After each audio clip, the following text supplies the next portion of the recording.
Thank you for joining us on our journey through the Marvel Cinematic Universe's Infinity Saga. Starting with Iron Man and ending with Spider-Man Far From Home, this podcast will contain spoilers for any of the films in the saga. This is your one and only spoiler warning for all of those films. Our goal is to discuss the plot of the movie we're currently watching, but it's almost impossible to talk about these great movies without bringing up what makes the others so great. Consider this your one and only spoiler warning for any of the movies in MCU's Infinity Saga. If you have any desire to see those movies, which you should, they're amazing, before hearing of the opinions of two regular Dans in their 30s and 40s, leave now and go watch them. They're great.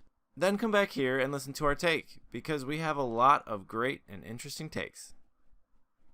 This is also your one and only adult content warning. This podcast will contain mature language and adult situations. Our goal is never to offend or alienate. We believe that there can be comedy in everything, and everything should be discussed with an open mind. So please take anything we say with a grain of salt. Thanks for listening. All right. Well, hello, Dan. How are you? Hey, Dan. I'm hanging in there. Yeah. Locked inside. Yeah, Anyway. Social distancing. Yeah. Welcome to Entertainment and You. This is how pop culture shapes your world. Our mission statement is to keep a vague and open dialogue about how science fiction has affected pop culture as viewed through the eyes of two Dans in their 30s and 40s. No topic is too off topic, and no opinion is wrong. That was a really showboaty. I dug it. I like that, though. My Today, nips are poking out. today, you cut glass with those nips. Today we are, I think, on the 12th. I always have to do this. I should have known that. Yeah, that would have been a good one. But yeah, it's 11th. We're on the 11th movie which in is the Infinity Saga of the Marvel Cinematic Universe. This one is one of my favorites, Avengers: Age of Ultron, directed by Joss Whedon, and it came out in 2015. I'm surprised I heard it's one of your favorites. Well, yeah, not one of your favorites. It's not you say one of. There's a couple of. It's vague enough. Yeah, it's vague enough. I clear the bar.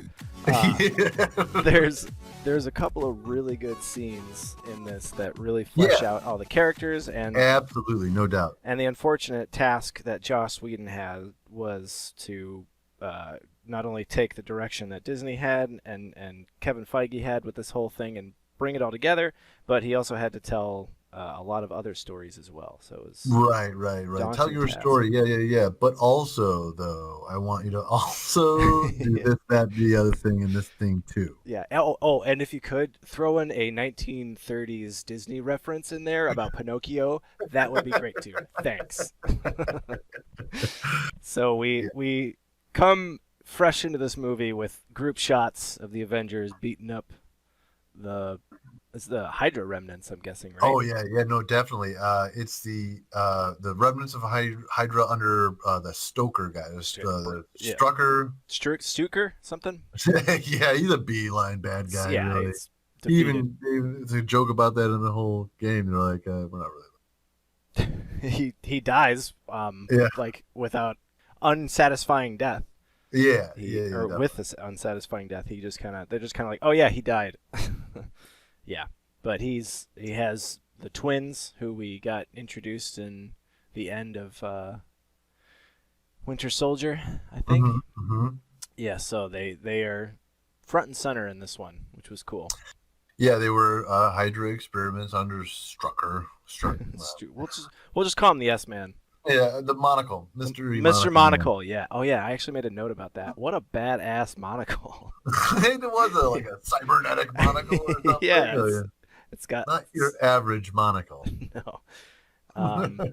But yeah, this one starts out hot and heavy with some action and plenty of Marvel quips. Yeah, definitely. Lots of language. Yeah. Like all he said was shit. Like really? Yeah, right away. Call him out for the word shit. Just slipped out. I know. And how many bikes? So as he's saying, I know, it just slipped out. He throws his motorcycle. How many motorcycles does that man go through? Like, right. Exactly. Take him a lot to decide to use his motorcycle as a melee weapon. It's just, a Jeep? Ah, fuck it. I'm done with this fucking ride anyway. Like, I'm gonna do an endo and throw my bike. That's what I'm gonna do. Extreme. Yeah. So and then Romanov breaks another one of his bikes later in the movie. It's like, man, these guys spend a lot on motorcycles. Yeah, that's a good point. So Yeah. we should give this guy a hang glider or something. Stick him on 4 wheels at least. Yeah, give him a quad. Yeah, he's a little more challenge to throw. Yeah. But poor Barton in the beginning of this movie, I feel like he's so outmatched. Like, he is the only one, him and Romanov are the only two that are in actual mortal danger. Everybody else is either pumped full of serum, surrounded by a metal shell, or is a god. Yeah, then there's just 2 guys, bows and fucking pistols. Yeah. I got this. I got this, you guys. I'm an essential part of the team. No, but my uterus was removed, so I'm pretty cool. Yeah, I don't care about killing, so I'm really effective. And I got a wife and children, but whatever you do, you. Barton, I'm saying. Barton. But they definitely get you to like him a lot more in this one. Definitely, yeah. They ground his character and make you realize that without him, the Avengers don't really have as human as Tony. Yeah, as human as Tony is, he's rich. I mean, his suit has removed the limitations of the average man from him. Oh yeah. Yeah, he always uses his shoulder-mounted solution whenever 17 guys are pointing guns at him. He's like, okay, and then you just see the trackers, boop, boop, boop, boop, and then just bullets just slightly pour out of his shoulders. Blip, blip, blip, blip, blip, blip, blip. Problem solved. Yeah, good talk. No, it wasn't. yeah, which says that he didn't kill him. That's another. I don't know. He's gotten better. I don't think he was so nice with the people in Iraq. No, yeah, the first time around in Sherblamistan. Sherblamistan, that's right. Yeah, I'm sorry. He definitely when he goes after the 10 rings, yeah, he leaves no prisoners. Right. So yeah, he's definitely gotten a lot better at holding back, and the Hulk and Romanov, the whole team, I guess, has gotten better at figuring out how to calm the Hulk down after he hulks out. So that's pretty cool. We get a little insight. And it does seem, I mean, it's obvious that Hulk can discriminate targets. Yes. Yeah. That's huge. He's clearly, yeah, thankfully, right? He's clearly become a little more intelligent, if only to determine who's bad and who's good, who to smash and who not to smash. It's tragic, touching, and interesting that they partnered Banner and Romanoff.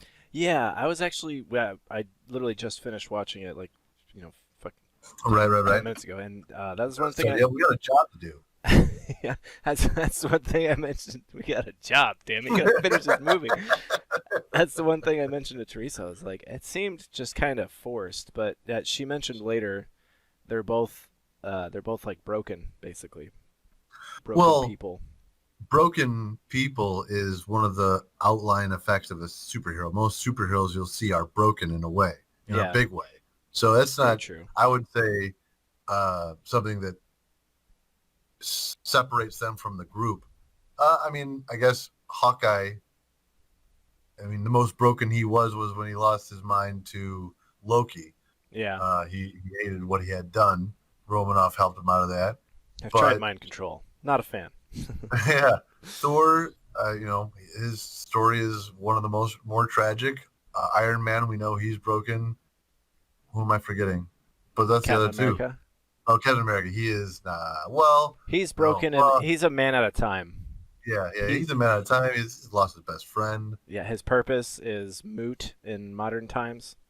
Right. There's no black and white. It's gray. Everything's gray. Right. Yeah. Like a zebra running 100 miles an hour. It's just gray. Yeah. And then quickly segueing, poor Joss Whedon. He had so much shit to set up. He did. They had the visions that Scarlet Witch did, and I looked at those in a newfound light the last time I watched this because later you see Scarlet Witch expresses that it hurts her to have done this mental manipulation of these folks. Yeah. So I think the first time I was watching it, I thought that they were illusions built by her. I don't think Oh, that no, they necessarily were. I think they're. that she was actually able to give them visions. I think what she's doing is tapping into their underlying anxiety and giving it visual form. Sure. Now Yeah. that Okay. Yeah. hearing you start to talk about it, my brain started going. But yeah, because she looks just as scared as he does, seeing all this, like as if she's seeing it for the first time too. Sure. Sure. And then later Yeah. she mentions that she didn't. Was it she defends herself against Ultron, saying she didn't kill him because she knew he would tear them apart, based on his fear. Yeah. Because she definitely seemed invested in their cause and impacted by the visions that she imparted on them. Yeah. She learned a lot about the Avengers in doing that, which is interesting. Poor Joss Whedon. So many threads to weave. Yeah, I mean, because Scarlet Witch's powers are, in my opinion, I think because her powers are animated with the red glowy light, Mhm. that she generally has the powers of the Reality Stone. I think that she can generally do what she wants if she imagines it. Yeah, Um, that's what I picked up. Didn't the Russo brothers say she could have defeated Thanos on her own if she had given the opportunity? Right. I think if she, fully, I think she is, which is she's in, which I'm excited to see the WandaVision show. Oh yeah. She's in a position which I is one of my favorite things to observe in comic or stories as such about fantastical heroes with powers, but when they don't know what kind of powers they have and they experiment to find out, they have to learn how to Oh yeah. what all they can do. Like That is, Legion. yeah. Oh my God. Yeah. Oh, jeez. Yeah. It is, or even Spider-Man, the Tobey Agreed. Maguire Yeah. Spider-Man. Totally. Seeing him Yeah. look at his hands and then look at the wall and dun, Yeah. dun, dun, dun, dun, Yeah. dun, dun. It's one of my favorite processes of every superhero show movie. Especially when they get it accurate. Like you're like, man, that's exactly how I would react. Like one of my favorite. Speaking of this subject, one of my favorite realizations is in The Incredibles when Dash, super fast Dash, is running away from the bad guys. He's like he sees water and he can't stop running, so he just keeps running and he closes his eyes. Yeah. And he opens his eyes and looks down. And he's running across the water. Yeah. And then he has that evil laugh. Laughs. Yeah. Yeah, exactly, just like that. Yeah, absolutely. I love it. Yeah, Incredibles is great. Yeah, that stuff is awesome. Yeah. Man.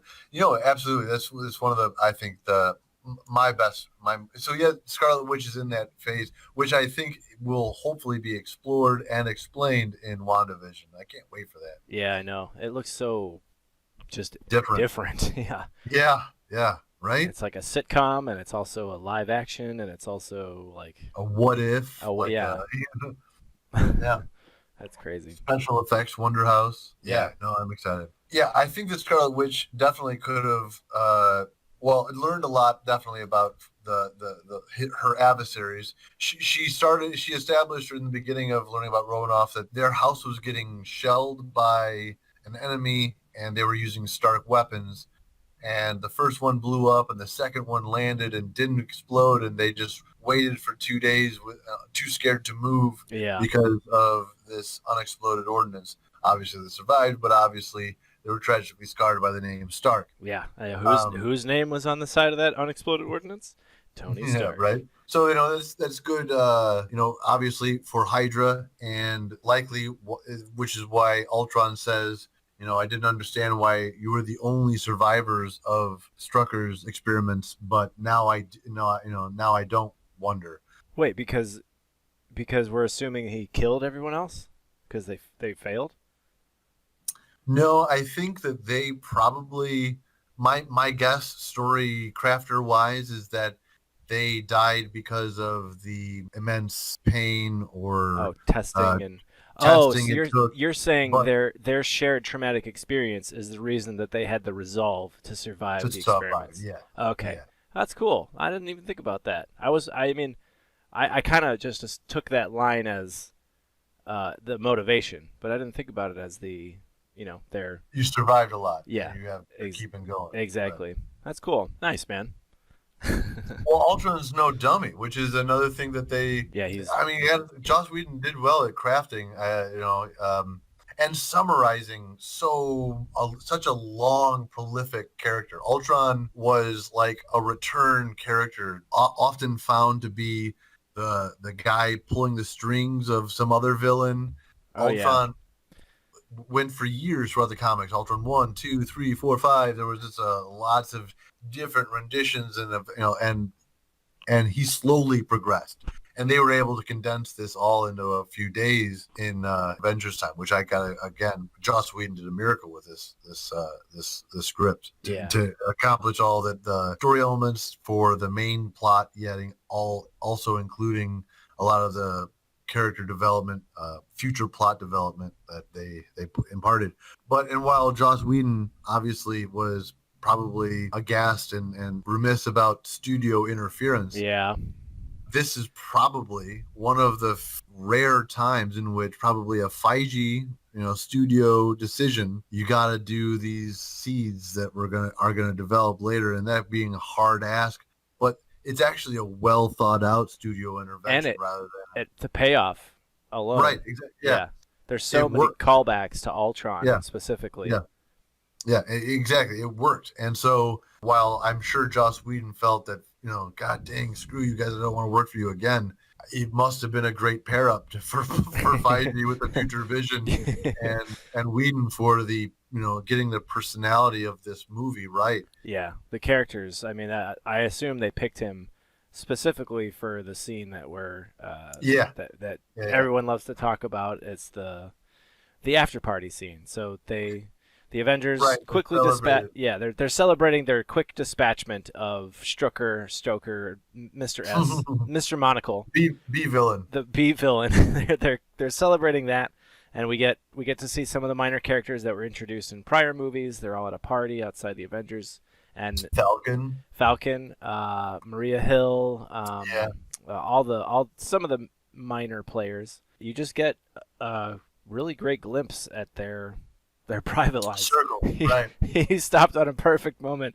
I made a note about this. When War Machine first mentions his story about dropping the tank at the president's palace in some country, boom! You looking for this? And the Avengers they're unfazed by his story. It was Captain America and Thor, right? It was Iron Man and Thor. Oh yeah, that's right. Okay. And then he tells it to a bunch of civilians later, and he gets this look like, "Damn right." Yeah, that story killed. It is a good story. These guys are crazy.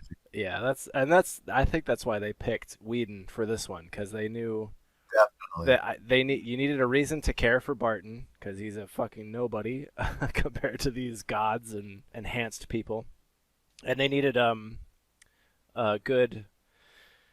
They already divided them in the first Avengers, so I'm trying to think of the right word. Like, they needed a good division and camaraderie director, and he's one of the best. Yeah, absolutely. Absolutely think that Joss Whedon is the best at showing interesting interpersonal relationships and including a dialect of comfort between the people that implies a lot more feeling than their words alone express. Oh yeah. Also, I gotta say the relationship between Banner, I've already mentioned it, but their two actors, their chemistry, it really works well. I feel this guy's confusion and anxiety, Bruce when he's talking to Natalie, the bartender in this after party scene, and then Captain America with his supporting it or support of it. As a guy, the world's leading expert in waiting too long. Yeah. Don't. Yeah. And it's especially sad to see that now at the end of this movie, Hulk decides to leave. He decides to not go with the sun's getting real low and let Banner take over and resume the craft. Hulk decides to just go in this craft not knowing how to get anywhere else, and I'll just sit here. I don't want to. They're not the place for me. Yeah. You know what I mean? I'm too dangerous. Yeah. Yeah. Poor Hulk. And right, and then so he goes away for we later learns a couple of years, right? Yeah, I think I remember in Ragnarok he says I was the Hulk for 3 years or something like that. Oh, and also we have to take into account that the time on that planet that they were on works differently because Grandmaster doesn't age there either. So it might be implied that Hulk spent a longer time or a shorter time there. I'm assuming a longer time. Right, a longer. Yeah, exactly. That's what I meant. There was like 6 movies between this and Ragnarok. Right. He was fine being a gladiator for probably. Hell yeah. I'm sure he was more than ecstatic. Given fruit and a nice place to stay, and you get to fight whoever. Yeah, heck that. He was definitely comfortable. The reason why the Ultron is one of my favorite Avengers movies is because A, James Spader did a really good job playing Ultron. B, the after party scene. And then C, the introduction of a couple of new superheroes, and basically like all the action sequences are hit the marks like perfectly. Yeah, there's plenty Hulk versus Iron Man, the whole defending the objective at the end as a team, like all the action. I loved it. Yeah, and you've convinced me. I gotta say, because initially I would say when my shock when you said it was in one of your top is that my takeaway from Ultron was it was slightly hard to watch for me. I don't know. I think maybe like too many things were going on, and in these rewatches with like understanding that Wanda was feeling those visions she put on the team, I guess I understood it better, and therefore I've learned to appreciate it more, especially in the way you've described it. Yeah, I think you've converted me. Yeah. It is one of the better ones for sure. Yeah. And while it has a lot going on, none of it's pointless. Yeah, and if you think about Infinity War, that one from start to finish, you're like trying to keep up mentally with with the pace that they've set. This one, they've set a pace and a tone, and they kind of tell you multiple stories throughout that pace, and then it eventually ramps up at the end. But yeah, I mean, very much like a comic book. Yeah, exactly. That's nothing to say against Infinity War and Endgame. I fucking loved their from start to finish. You can't look away. But this one, the pacing felt, the storytelling just felt right. Yeah. I mean, I will say, I mean, I'll say the first time I watched it, I will say that I felt that it was rushed and I kind of didn't understand as much, and because I didn't understand as much, I thought that it was just I don't know, maybe just blatantly action packed and less substance, but in rewatching it, I've learned different. Oh yeah, I love Ultron is one of his lines. I wrote the notes. You're right. I love James Spader too. He is so the Lizard King. Yeah. You don't even know my name. I'm the fucking Lizard King. Hell yeah, man, dude. He just has that comfortable confidence of just walking over you and telling you that he's going to do it with such a buttery, dominating voice that you're complicit. And you're like, fine, I want this, James Spader. I guess I'll just bend over and take it. Yeah, exactly. Yeah, it's going ahead a little forward. So after he talks to the twins and he wants to find some vibranium, then he introduces himself to another one of my favorite minor Marvel characters, Andy Serkis, who plays Claw. But he tells him, well, I like to keep my friends rich and my enemies rich. Then I wait and find out which is which. And... Right. That's a phrase I've never heard before, but it rhymes, so it's got to be true. It's great. It's deep and it rhymes. Wow, this guy's got it all. Right. But before we get too far ahead, Stanley cameo number 11. He plays one of the World War II vets that tells Thor that the drink that he brought ain't nothing. And he then gets escorted out, drunkenly uttering Excelsior. Yeah. Classic Stan Lee. He was was he one of the Watchmen at that, or no Watchmen, the Watchers? Yeah, the Watchers. Yeah, who knows? Who knows? After Ultron introduces himself and they're kind of reassessing what they have to do, and they find out he escaped through the internet, Captain dismisses the name Ultron very, very, I guess, snarkily, if that's a word. He kind of goes like, Ultron, like under his breath after they mention his name. I just thought that was really funny that Captain America was like, Ultron. He's probably rolling his eyes at Tony Stark when he heard that. Yeah, for sure. Yeah, it was pretty awesome. But yeah, Andy Serkis, his introduction in this movie is fucking great. He's first of all completely unintimidated by Wanda and what's his face, the Fast Man, and then Quicksilver. Thank you. Then he proceeds to tell them a story about how he's afraid of deep sea cuttlefish. Yeah, womp. And then you're gone. They big bright disco lights. Yeah, he's fucking great. And then Star Wars reference. Ultron cuts off his hand, his left arm. Right arm. Oh, left arm? Yeah, left arm. Which later we get to see is corrected in Hell yeah. Black Panther. Corrected and then some. He's given a fucking Mega Man upgrade. Which is what his comic book character has. He has this big really? I think it actually, yeah, the claw has like a, actually my thoughts was it's actually a sonic weapon. Oh, cool. For some reason. But he has a hand weapon, which is what we see in Black Panther. His hand now transforms into some weird freaking cannon. So fucking cool. I want to make an arm. Right. Tony, Thor, and Captain America, they all approach Ultron when he's in the ship. I assuming it's his evil headquarters, but they approach Claw. He's totally unintimidated by Wanda, and Quicksilver tells them that he wants to speak to the man in charge, and we're revealed that Ultron is in charge.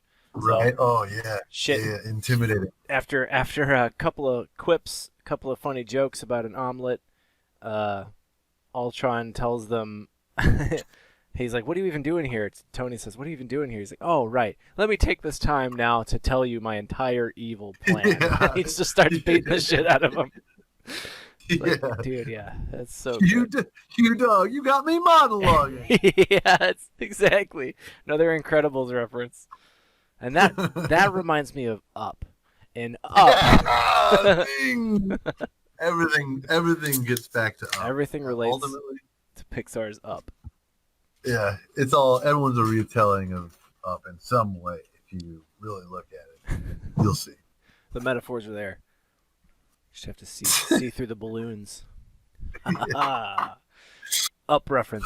Anyway, so I gotta say I liked this battle with Quicksilver and Scarlet Witch, Ultron, and Claw and his crew as they were fighting. One of the things I liked was Quicksilver getting a punch on Captain America. Captain America probably doesn't get a punch that really rocks him very often, and he did. He was just running.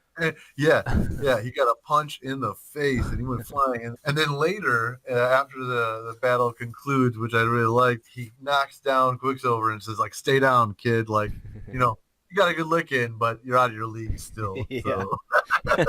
Well, he sucker punched him.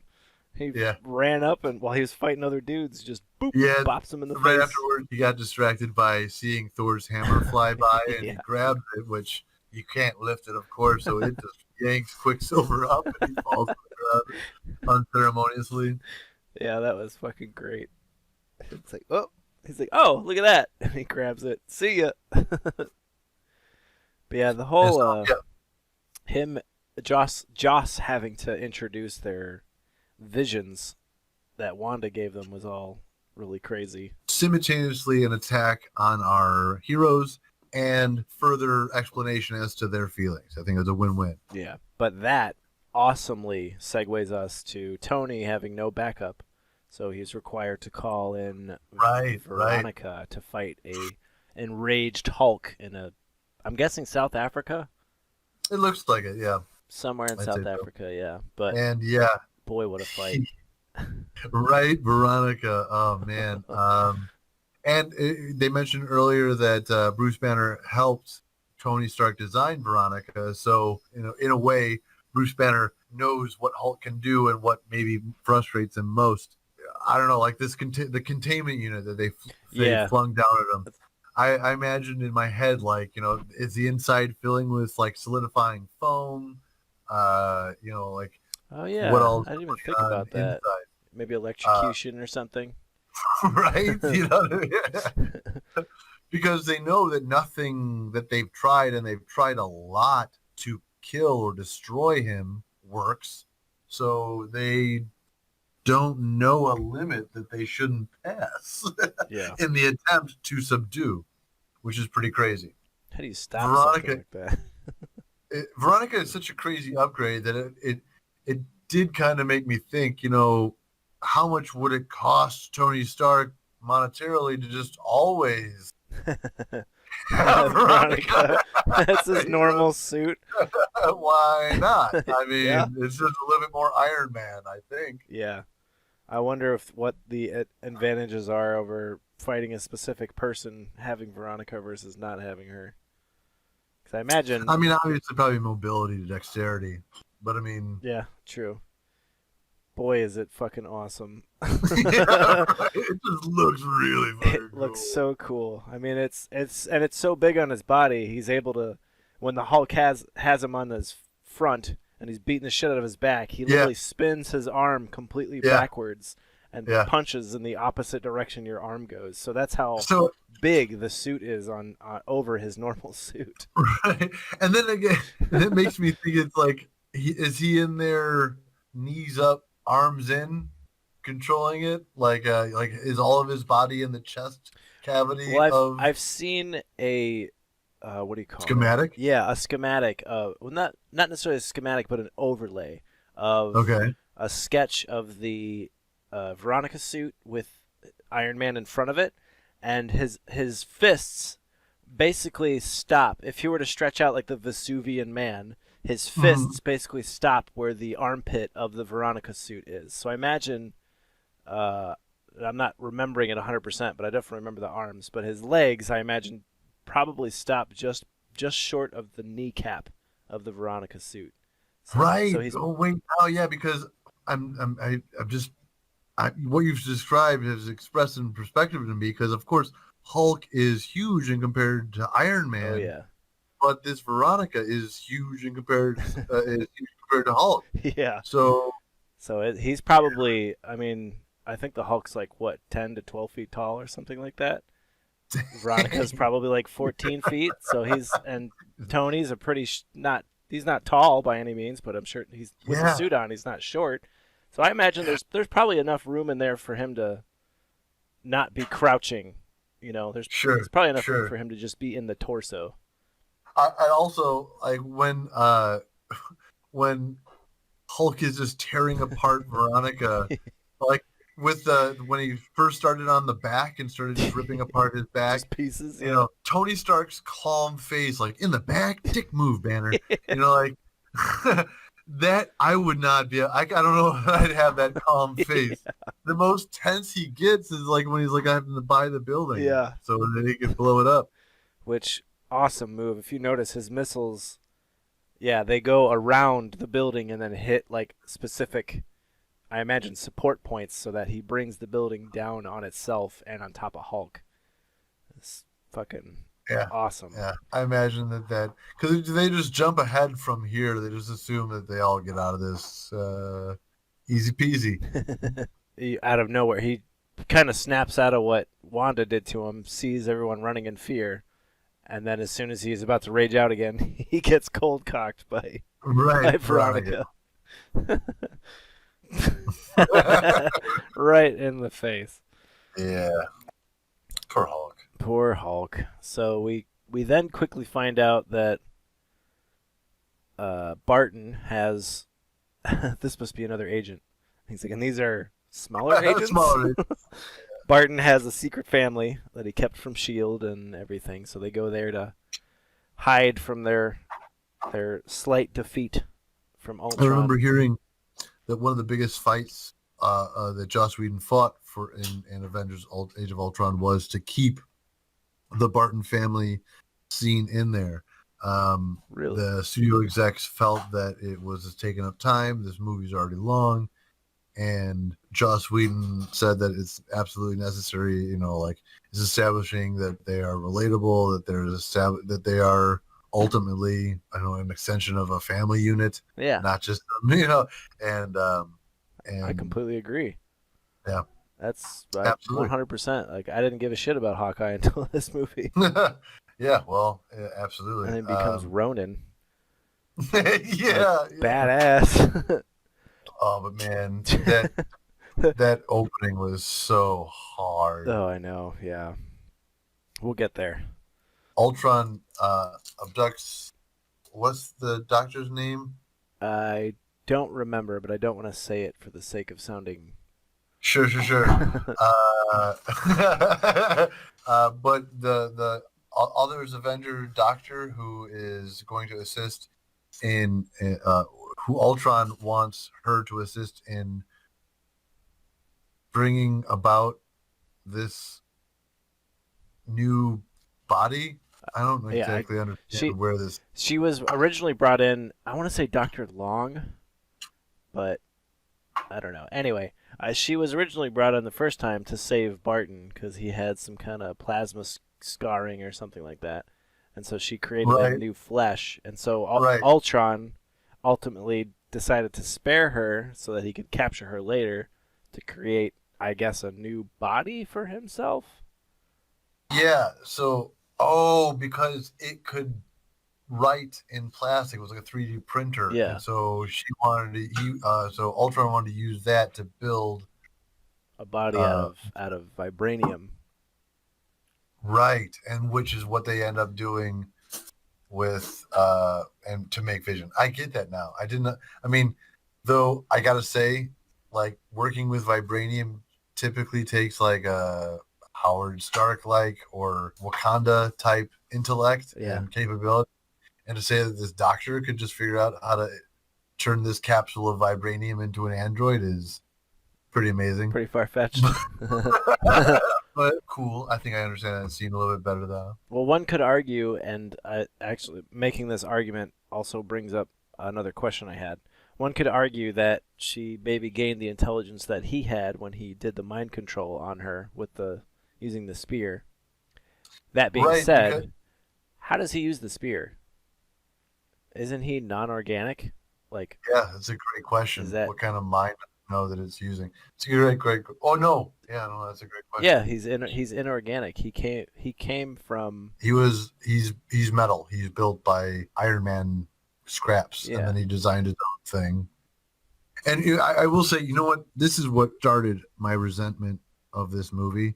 While I loved James Spader's voice, I cannot. I know where you're going.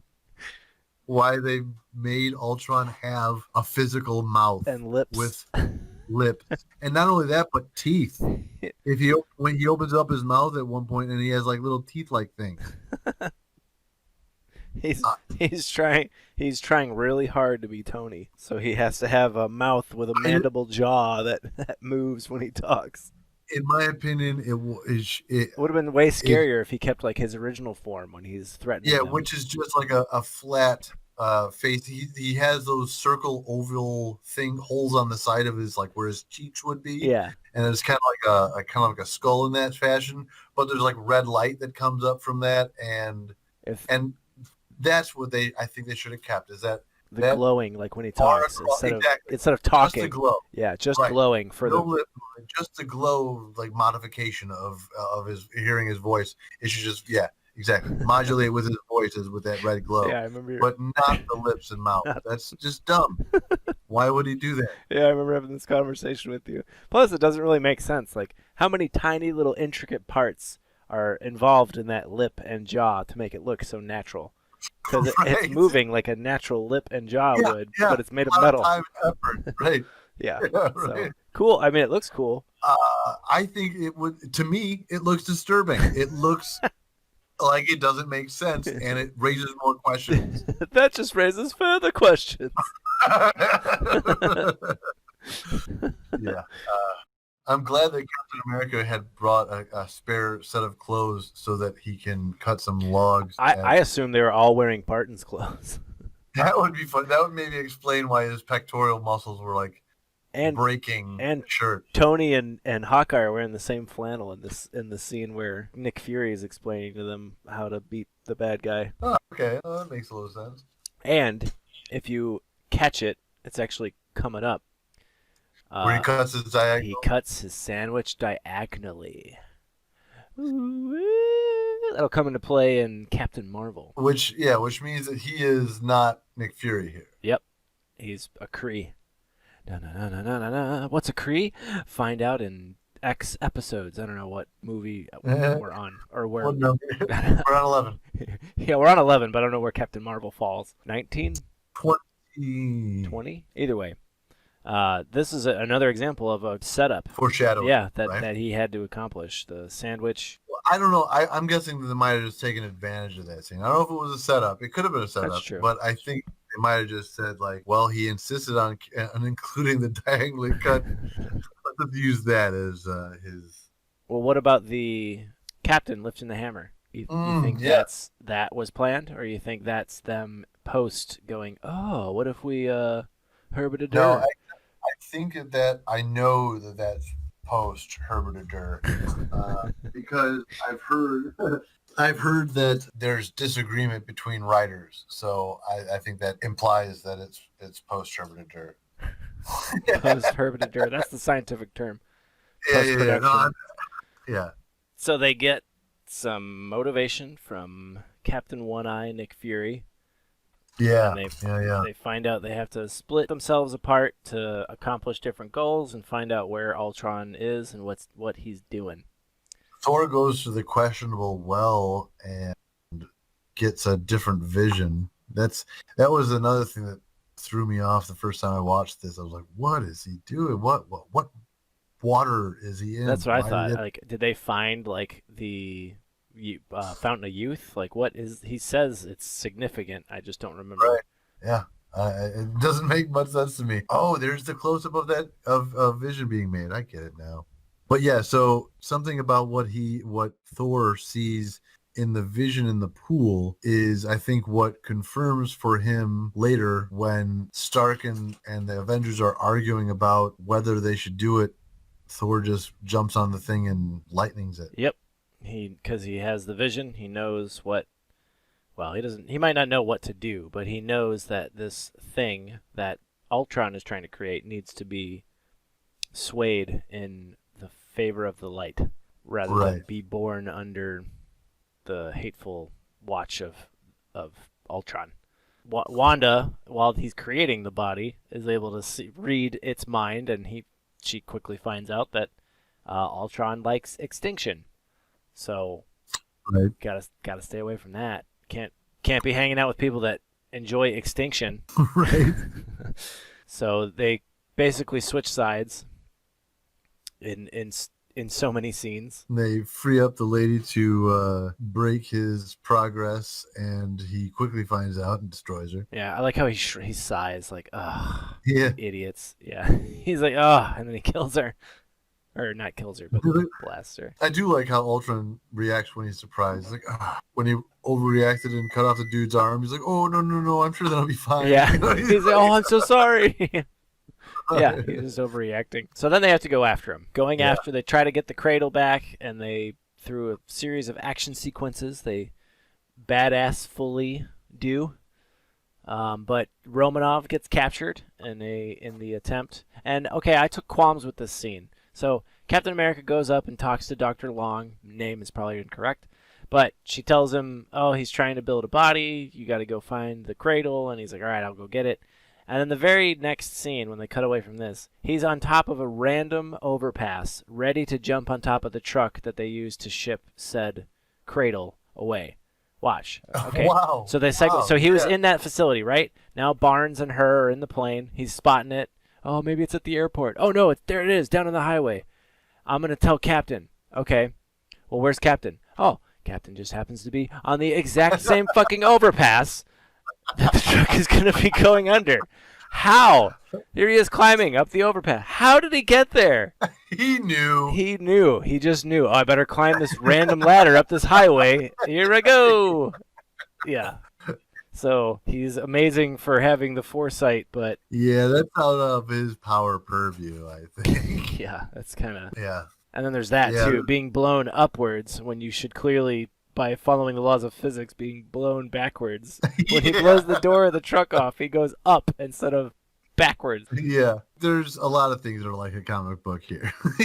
But I mean, like I said before, it works. Yeah. It is. You need Captain to be on that overpass. Yeah. You know. And you also need the people who are driving cars Mm-hmm. to follow closely enough behind something that's happening so that they can catch Captain America when he falls. And not hit Right. the brakes like a sane person and watch that crazy shit drive away so you don't get your car smashed by a super soldier. I like how how Hawkeye's like, you know what? Not a match for him. He's like, thanks, Martin. You're not a match for him, Captain. Oh, thanks, Martin. And then later when he's like, you need to keep him busy. He's like, what the hell do you think I've been doing this whole time? Poor Captain. Yeah. Chris Evans is so good. Yeah, he is. I'm so sad that he was like, I'm tired of playing this character, but man, I could watch him play this all day. Oh, yeah. I could do this all day. Yeah, exactly. Yeah, they continue the chase scene. This is where you're talking about with Romanoff gets to get a motorcycle ejected out of the Quinjet. Quinjet, that's it. She picks up his shield and helps him in the battle. Man, Captain America would be nowhere without Black Widow. Yeah. Oh, yeah. I love when she's driving through the streets. She goes, beep, beep. Yeah, Getting people out of the way. She's cute. Man, and I did like how they did that car accident where the car was sliding on its hood towards Captain America, and as he was falling, he fell onto the bottom of the car, just so happened to be able to use that as a jump-off point to get back onto the truck. Yeah. Cool action sequence to have choreographed. Hell yeah. That was like taken right out of the page in one of the comics. Hawkeye shakes off the pursuing and clinging onto his cockpit things, and they're shaken off and start falling. Like, oh yeah, I can fly. Engage jets and just start pursuing the jet again. Yeah, I did like the AI kind of centric to Ultron behavior of the Ultron bots. Though I do question, like they brought in Iron Legion at the first beginning of this movie. I bet Iron Legion would have been helpful. Oh, maybe that's what all of his bots are Iron Legion. Yeah. I don't know. I imagine they're all just copies of Jarvis. And I mean, they look Ultronified. They have like Ultron heads on them and shit. So I think that they've been rebuilt.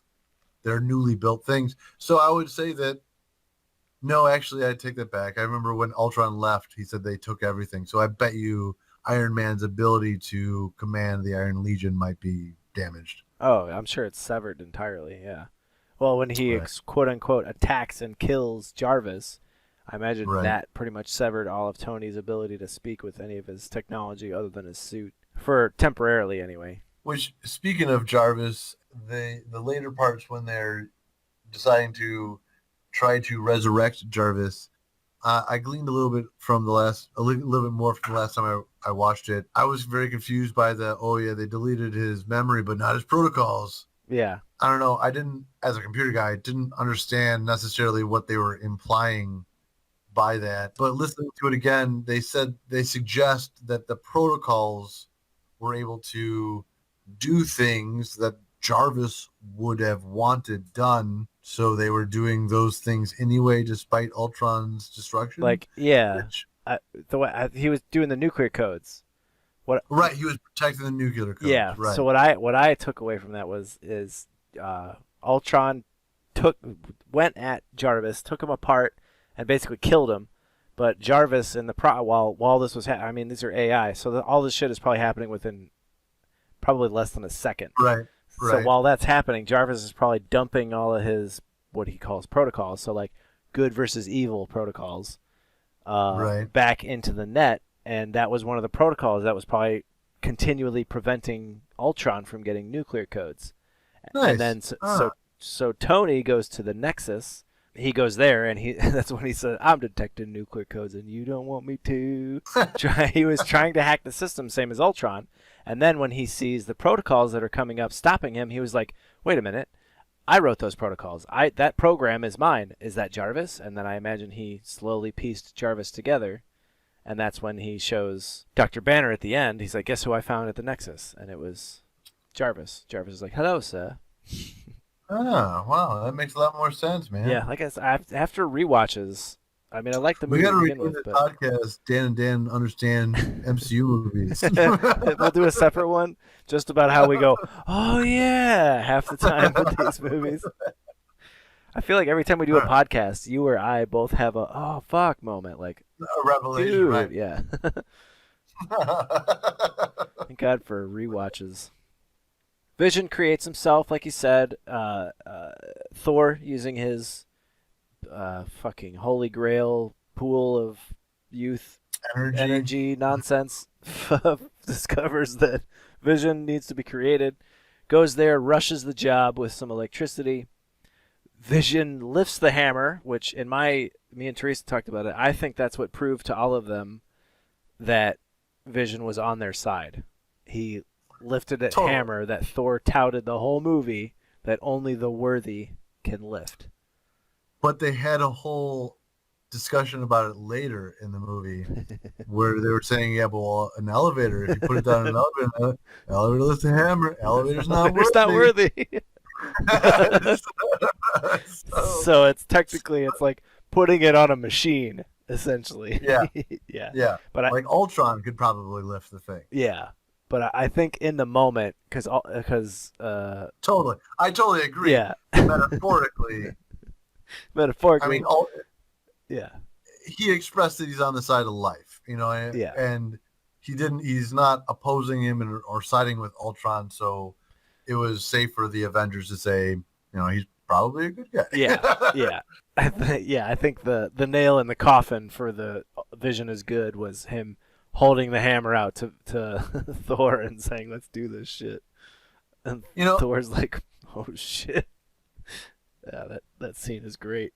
So Vision comes out of the cradle all red, and then he dives at someone and Thor and gets thrown towards the window and stops himself before crashing through.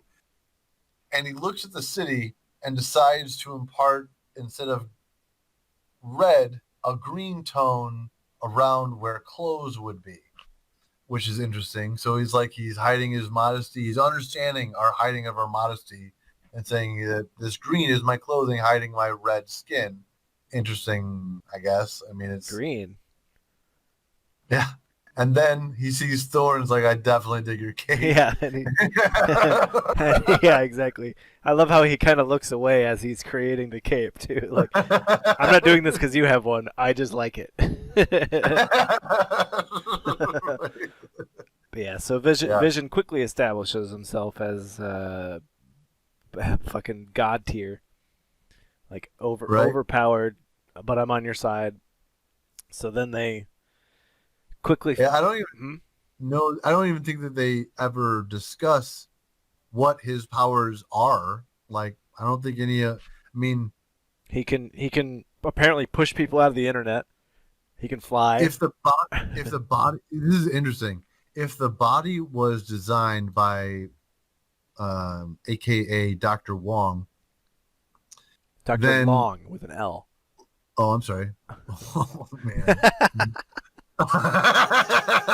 Edit that out. Okay. If you're saying that it's designed by a Dr. Long while she's under the influence of the Mind Stone, which in the original Avengers we see from that Scandinavian doctor guy that he says that it shows you things and it tells you truth. Yeah. So I would bet you, in a sense, because Vision ultimately is the body for the Mind Stone, that the Mind Stone got to design its own body through Dr. Long. Huh. And set itself, which is then even questionable because in Endgame, in Infinity War, when the Wakanda little sister is saying you guys designed it laterally instead of sequentially, Yeah. Tony Stark and Bruce Banner, what did they design out of that? Did they design the thing that they did some designing, right? Well, I think so. If you follow the trail of the body being made, Ultron had gotten like 19% of his consciousness uploaded to The Vision. the cradle, and then it got taken away. Scarlet Johansson, she stole it. they brought it back, and then Banner and Tony started working on it. Then Quicksilver disconnected them, and I have no idea what percentage that was at, but then it got topped off by Thor. So I think the way I see Vision is he's a culmination of many different sources of influence. Wow. It might have just been power that Thor provided him, but it's Thor. Like, he's, mighty Thor. I'm sure he had some kind of influence on the development of Vision, even though they show that one scene where his power gets disconnected and they're like, oh, we're going to freak out, blah, blah, and then Thor shows up and electrocutes it. They show, like, Vision's hand inside the pod for a split second, like, pulse. And, yeah, I think... So who do you think designed the body of Vision? I think you were right. I think Dr. Long. I think she made the bipedal, bald, Okay, because ultimately what I was talking about with Vision's powers is he could like phase, so like he could go through walls without a problem. Yep. He can hack the internet. Yeah. What are all Vision's powers? I'm gonna look this up in the comics. But I'm just saying, like, it's weird. Like, I'm not saying it's weird. Well, they might. I don't know. I don't know. They definitely don't define it in the movie. Because in this one, he can fly. He can, like you said, phase through walls. He can shoot the laser out of his forehead. He's got super strength. I mean, right? Yeah. And in the later movie, he develops like skin, and I imagine a reproductive organ. Yeah, I think he could just make his exterior however he wants it to look. Yeah. I kind of like that it's vague, honestly. But the culmination of the standoff between the two of them ends with Ultron pretty much using I'm guessing all of the vibranium he found to create some kind of magnet core, so he can create a meteor out of Sokovia. Yeah. He powers it on after some cool shit talking with his creator, Iron Man. Yeah, then it's fucking Legion versus the Avengers. He established early on that he feels that meteors are beautiful because it's a simple, clean slate of the planet. Yep. And that's where he derived his idea for lifting off Sokovia. I'm not sure exactly why he chose this place in particular. Oh, because it was around the building that he had set up, that church.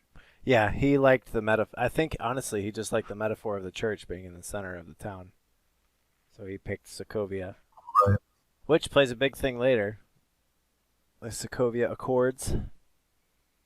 Right, of course. Yeah. And ultimately, Ultron wouldn't have existed potentially because of Scarlet Witch's imposed vision to Tony Stark. So because they were going to go get the scepter in the beginning of the movie, and had they done that without Scarlet Witch interfering, making all of them have their visions of fearing of the future, just being in their heads at all, we don't know if Tony Stark would have made the decision to continue on with Ultron, or would have been fine with, because he asks Thor for 3 days him and Banner can give it the once over. Because they probably would have just handed it over if she hadn't messed with them. Yeah, as they did with the Space Stone. Yep. So interesting. You could once again, you can bring all this conflict back to Tony Stark. Absolutely. The Avengers at least caused he is the architect of the apocalypse. Every apocalypse in the MCU. Yeah, he plays a big role in it for sure. Yeah. Oh yeah, I forgot. He creates a vibranium suit for himself. Ultron does. With the leftover vibranium. With the leftover. Yeah. They mentioned there is vibranium in his latest suit. Yeah. And there's supposed to be vibranium that they use for Vision. And then they also mentioned that the leftover vibranium is in his Sokovia lifting device. Yeah, that's where most of it went, I thought. All of it that was in that little cylinder thing? I'm just saying there's a lot of things to be created from. Yeah, I know. But who knows how much vibranium he had. You know, they kind of show that little elevator where he got it hidden. There's a bunch of cylinders there. Yeah, I did like how he had that. He was in a what's the word? Dry docked. Ship facility. And in the ship facility, he had a room that was filled with barrels called toxic waste that he had to press a button that would lift up that room to reveal his secret. So awesome. Right? I liked the extra layer of security, the extra deterrent. Like if people saw, oh shit, there's toxic waste in here. Let's get out of here. Oh, right? I have vibranium hidden below it. Stupid. Yeah, classic criminal stuff. Yeah. I'm sad that Quicksilver only lasted this one movie. Yeah, I know. But Joss Whedon directing, he demands a toll. Yep. He will take one of your beloved characters. Someone needs to die, period. Yeah. And they're like, okay, well, you can't kill any of these guys. And the only one left was Quicksilver. One of the ones you brought in, right? Yeah. So I'm sorry, I gotta kill him. Yep. I gotta. So I love that when so the meteor's being lifted up by Ultron's device, and he's gonna throw it down at the ground, and Tony, as he's flying around, he hears that there's a family, survivors left on the 10th floor of one of the apartments buildings. Friday with the Irish accent, I love it. Oh, I know. Friday's. The 10th floor isn't clear. Yeah, so he hops in there. I just love how he awkwardly stares at the person. He's like, hi. Get in the tub. Yeah, get in the tub. And then he carries him out of there. It's just funny. And then we get a rousing speech from Captain. If they hurt you, hurt them back. If they kill you, walk it off. Yeah. So we get an awesome battle, and then we get some great motivational speech from our human on the team, Barton. Look, we're fighting an army of robots. Okay, we're fighting an army of robots. The city is flying, and I have a bow and arrow. And none of this makes sense. But he accepts it. Go on this tour. You're an Avenger. I gotta say, they also were able to fit in with the Ultron bots, another generally faceless army, like the Chitauri. Oh yeah. To face off with, but it's obviously that's Ultron's tactic. I'm just saying it is yet another generic army. Yeah, you need faceless bad guys that you can kill and not have the audience feel guilty about. None of these robots have a family. There's no way. Not like Barton does. Barton has like 6 families. He's got so many families. If he dies, you gotta feel so bad for him. So the city's floating up. There's imminent death, and then you find out they have to protect It becomes a defend the objective mission, and they all have to defend the core I honestly forget why, and I just watched it. Oh yeah, if he switches it off, he's gonna reverse the polarities or whatever, and the meteor will, instead of going up, will accelerate and go straight down and blow up the Earth. Right. So, Captain is relentless in his righteousness. He refuses to let anyone die. So he says, we can't blow up this rock until we get survivors off of it, and it seems hopeless. Romanov says, everyone up here versus everyone down there, there's no math. There's no math in that. And he says, we can't abandon them. Fuck off. Yeah, fuck off. And then, like the MacGuffin he is, Nick Fury shows up, saving the day with the mothballed, dust-covered turbine carrier that they had in... Which one is that? The first Avengers. Oh, yeah. Yeah. Shook off a couple mothballs, but you'll do all right. You son of a bitch. Ooh, you kiss your mother with that mouth? Again, playing into the swearing. Joss. You and your quips in this movie. He is he hasn't done anything I think since. He's like just he quit. Pulled up in his. He's still just rocking with his arm wrapped around his knees, just rocking. He's just in the shower, rocking back and forth. Yeah. Like sobbing. Poor John. Oh, poor guy. Poor John. We miss you, man. You need to direct more Thanks stuff. for the movie, though. Please. What'd you say? Thanks for the movie. Yeah, though. thanks for the movie though. We really like it, and we like Buffy and Firefly. You should make another Firefly. Oh, dude. Bring it back. Right? That would be a great series to reboot. But there's a Troy and Abed moment where he's like, "Don't worry, buddy, we'll get this show back on the air."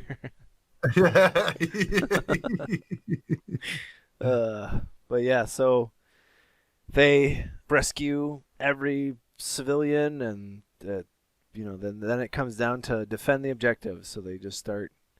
What does he say? What does Thor say to instigate him? He says, "Is that all you got?" Is that all you got? Yeah. And then it's all of me versus all of you. Oh yeah. So then the final battle ensues. We get a dead Quicksilver. We get a self-sacrificing Quicksilver. A self-sacrificing Wanda. Hawkeye gets the kid and gets injured in the process. Yep.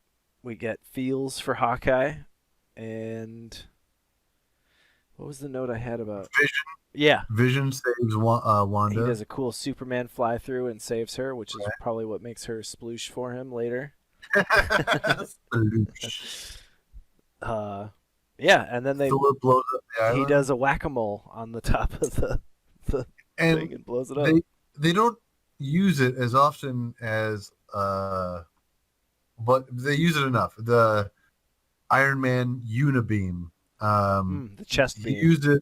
Right. He used it once in the first movie, I believe. I don't know if he uses it in the second Iron Man, but yeah, he uses it here to blow up the core from the bottom, while Thor is to slam his hammer onto the top cap of it, and that blows up the whole island. So it's just a whole shit ton of rocks falling towards the earth instead of one big rock.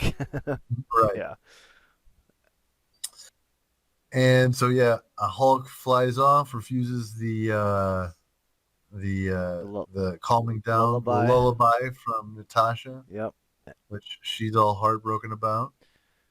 Vision comes and puts down. He has a last conversation with the only other creature of his kin.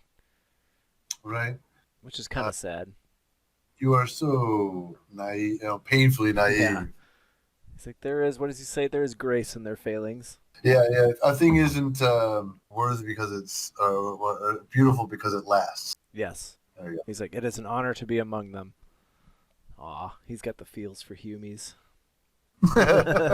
We do get a long glimpse at the future of the Avengers at the end. They wrap up some stuff. Thor disappears, says he's gonna get some more information on the Infinity Stones. We get the cool back and forth about the elevator holding the hammer, and yeah, right. And then to finish it off, we see Captain saying Avengers, and he doesn't finish the sentence because then they go to credits, but they show all the new Avengers, which is, if I'm not mistaken, Wanda, Black Falcon. I'm sorry, I think it's just Falcon. I think it's just Falcon. Wanda, Falcon. I gotta edit that out. That's from the Key and Peele sketch. Yeah, I know. So Wanda, Falcon, Vision. There's another one in there. I don't remember. That's worse than my Dr. Wong, man. Don't worry, we'll get those. We'll cut all that out. But yeah, so that's the end credit. There's no end credit scene. There is one, and it's No, it's way back. It's after the initial like animated credits. So right before this. Yeah. Which I'm not remembering right now. Oh yeah, it's Thanos. Oh yeah, fine. I'll do it myself. I'll do it myself. And he's got no stones. So we know he's on the warpath right now looking for some stones. But we also know that he later gets a glove from the dwarves of... I imagine that's that glove. He just probably locked it away until sometime. That's what I was thinking. Okay, maybe. But I had felt that he hadn't been away too long since that other dwarf attacked Thor in Infinity War. Yeah. But who knows? It's wonderful. I love the MCU. Yeah, this. And I do have more appreciation for this movie for sure. Oh yeah, even the ones like I said, even Thor 2, I had a greater appreciation. Or the first, Thor 2, I had a greater appreciation for it after watching it the second time. Agreed. So that about Good wraps time. us up. What's our next one? Is oh man, I closed the list. Shoot, this is gonna kill me. The next one is Googling now. Iron.